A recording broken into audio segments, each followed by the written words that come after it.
ಚಂದವದನೇ ಓ ಚಂದವದನೇ ಓ ಚಂದವದನೇ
ಗಮನೆ ಹೊಂದಿ ಬಾಳದೇರ ನೆಳೆಯಲು ಬಾಳದೇರ ನೆಳೆಯಲು ಕಂದರುಮಯ ಮಂದಿಯನ್ನು ವಂಶಕೀಯ ಓ ಚಂದನೆಯೇ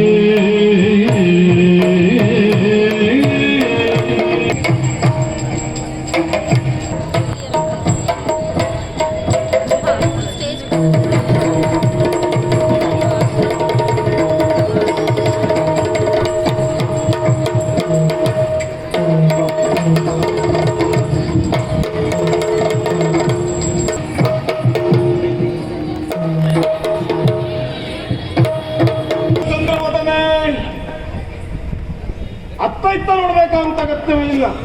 ನಿನ್ನನ್ನೇ ಕರೆದು ಹೇಳಿದ್ದು. ನನ್ನ ಕರೆದೇನಾ? ಓ ಶಾಂಭವಿ, ನಾನು ಬರುವಾಗ ಯಾವ ತಂದಿರವುದನ್ನು ಕರ್ಕೊಂಡು ಬಂದೇನು ಹೊತ್ತುಕೊಂಡು ಅಲ್ವೇ ಅಲ್ಲ, ನಿನ್ನನ್ನೇ ಕರೆದದ್ದು. ಯಾಕೆ ಅಷ್ಟು ಚಂದ ನೀನು? ನಿನ್ನನ್ನು ಹೊಗಳಬೇಕು ಅಂತ ಆದ್ರೆ ಸಾಲದ ಸಾಧ್ಯವಿಲ್ಲ. ಹಾಗಾದ್ರೆ ನೀವು ಹೋಗ್ಲು ಬೇಡ, ಒಂದೇ ನಾಲ್ಗೆ ಉಂಟಲ್ಲ. ನಾನೇ ಹೊಗಳ್ತೇನೆ, ಹೊಗಳಲೇಬೇಕು ಎನ್ನುವ ಕಾರಣಕ್ಕಾಗಿ ಬಂದದ್ದು.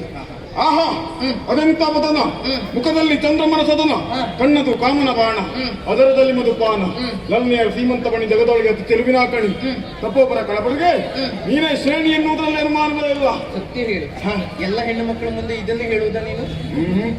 ನಿನ್ನಲ್ಲಿ ಮಾತ್ರ ಹೇಳುವುದು. ಕೆಲವರನ್ನು ಕರುಣೆ ಮಾಡಬೇಕು, ಆ ನೆಲೆಯಲ್ಲಿ ನಾ ಇದ್ದವನೇ ಖಂಡಿತವಾಗಿ. ಹಾಗಂತ ನಿನ್ನ ರೂಪವನ್ನು ನೋಡಿದ ಅಕ್ಷರ ನನಗನ್ನಿಸುವುದು ಹೀಗೆ. ನೋಡಿ, ಆ ಬಾನಿಯಲ್ಲಿ ಚಂದ್ರಮ ಮೂಡಿ ಬರ್ತಾನೆ. ಹಾಗಂತ ಆ ಚಂದ್ರಮನ ಬೆಳಕೆನ್ನುವುದು ಈ ಭೂಮಿಗೆ ಅಗತ್ಯವಿಲ್ಲವೇ ಇಲ್ಲ. ಯಾಕೆ? ನೀನೇ ಬೆಳಕೊಡ್ತೀಯ.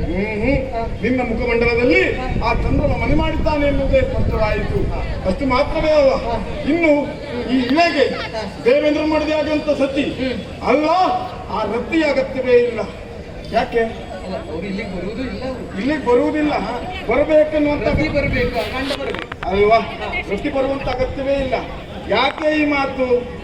ಯಾಕೆ ಈ ಮಾತು? ಯಾಕೆ? ನೀನು ಇದ್ದೀಯಲ್ಲ, ನಿನ್ನಂತ ರೂಪವತಿ ಇದ್ದ ಮೇಲೆ ಅವರು ಬರುವಂತ ಅಗತ್ಯವೇ ಇಲ್ಲ ಖಂಡಿತವಾಗಿ.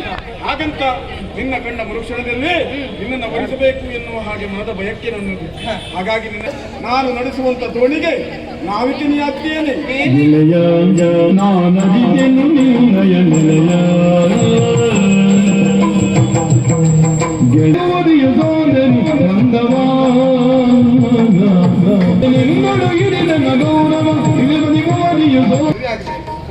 ಒಂದು ಬೈ ಮಕ್ಕಳಿಗೆ ತಾಯಿ ಆಗಬೇಕು. ಉಳಿದ ಸಮಯದಲ್ಲಿ ನಿನ್ನನ್ನು ನೋಡುವಾಗ ಇಂಥ ಒಂದು ಗುಣ ನಿನ್ನಲ್ಲಿ ಉಂಟು ಎನ್ನುವುದು ಯಾರಿಂದಲೂ ತಿಳಿದುಕೊಳ್ಳಲು ಸಾಧ್ಯವಿಲ್ಲ. ಹಾಗೆ ಕೆಲವರ ಗುಣ ಯಾರಲ್ಲಿಯೂ ಒಂದು ಮಾತನಾಡುವುದಿಲ್ಲ, ಏಕಾಂಗಿಯಾಗಿ ಒಬ್ಬನೇ ಒಂದು ಕಡೆ ಕೂತ್ಕೊಂಡಿರ್ತಾರೆ. ಆದ್ರೆ ಇವತ್ತು ಹಾಗಲ್ಲ, ನನ್ನ ಮುಂದೆ ಬಂದು ನಾನು ನಿನ್ನನ್ನು ಮದುವೆ ಆಗಬೇಕು. ಶ್ರೀಮಂತ, ಅಂದು ನಿನ್ನನ್ನು ನಾನು ಗೆಳೆಯನಾಗಿಯೇ ಗುರು ಮಠದಲ್ಲಿಯೂ ನಿನ್ನನ್ನ ಗೆಳೆಯನಾಗೇ ಕಂಡೆ, ಎಂದೂ ನಿನ್ನನ್ನ ಗೆಳೆಯನಾಗೇ ಕಾಣ್ತೇನೆ, ಮುಂದೆಯೂ ಸಹ. ಇಲ್ಲ, ಈ ಹುಚ್ಚು ಮಾತು ಬೇಡ.